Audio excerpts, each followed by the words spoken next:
Hey guys, Eric, ProTexRemodeling.com in Grand Prairie, Texas.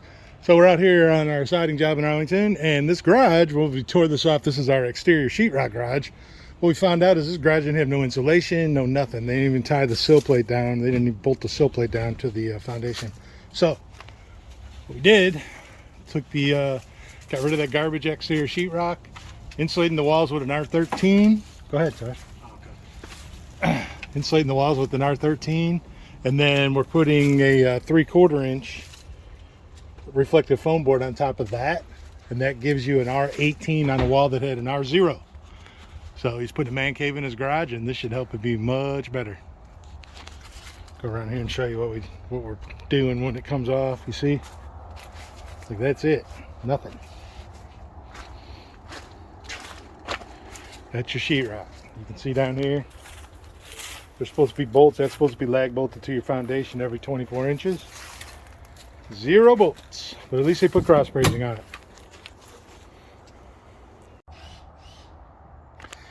Hey guys, Eric at ProTexRemodeling.com, Grand Prairie, excuse me. So we're out here at our siding job in Arlington. We've got all the soffits tore off. All the insulation is on this garage. This garage is uninsulated. So soffits, we'll show you this on your house, right? But when you go outside your house and then look up, each one of these is called the baffle, right? That right there is what ventilates your roof, and you have to have that. You have to have roof vents up there for that to work, and you have to have soffit vents right here. Ideally, when we do this hardy, this is going to be vented all the way down. Now, you can never have enough. You can never have too many soffit vents, but you can always have not enough. Most houses in Texas have little to none, and it gets hot down here. We're going to open up these soffits all the way around this garage. That whole entire run is going to be vented so that hot air or cool air can come in through your soffit, go up through your baffle, and out through your vent on the roof. Now, if you have blown-in insulation, you got to put baffles up there to push down on the insulation so that you provide a channel for that air to make it up into your attic. Most of these houses down here are not vented properly, and I would bet if you went outside your house right now and looked up, there's about a 95% chance that your house is one of them.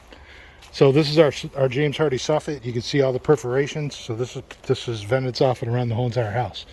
Now the other thing I'm going to do, if you look down here, you can see this garage door maybe that it's dipping in the middle.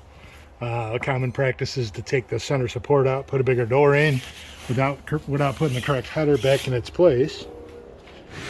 So what happens, if you look at the door, I don't know if you can see it with the sunlight here, but if you look at the gap right here versus the gap down here, it's quite a bit of difference. So what we're going to do is we're going to straighten that out using aluminum trim coil, and the reason we do that is we want to cap this framing. We don't want it to rot at the bottom anymore. We want to make this thing as maintenance free as we can. So I'll show you what it looks like when we're done.